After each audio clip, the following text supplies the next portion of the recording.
Abolizione dell'IMU sulla prima casa, tutti esultano tranne le imprese.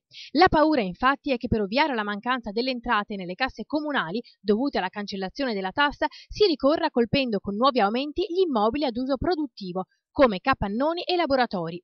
Alessandro Conte, presidente della CNA di Mestre, lancia l'allarme, seguito a ruota dal segretario della CGA di Mestre Giuseppe Bortolussi. Le piccole e medie imprese, già in grave difficoltà a causa della crisi, sarebbero le più colpite. Infatti, se per gli aumenti previsti per il 2013 l'insieme delle aziende italiane pagherà 270 milioni in più rispetto a quanto versato l'anno prima, chi ha visto rincari più corposi sono state proprio le piccole imprese.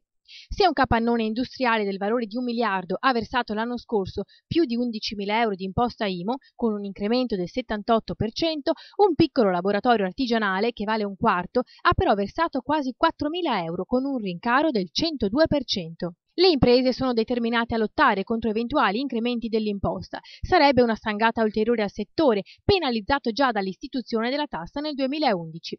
Infatti, il passaggio dalla vecchia ICI alla nuova imposta è costato in media alle aziende italiane il 154% in più. Ad esultare invece per la proposta dell'abolizione dell'IMU sono le famiglie. In Veneto si risparmieranno fino a 211 euro all'anno.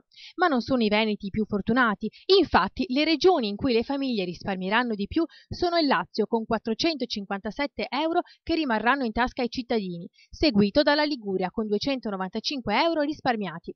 Il Veneto si piazza solo al quinto posto, ma alla fine ciò che conta è che qualcosa si sia risparmiato.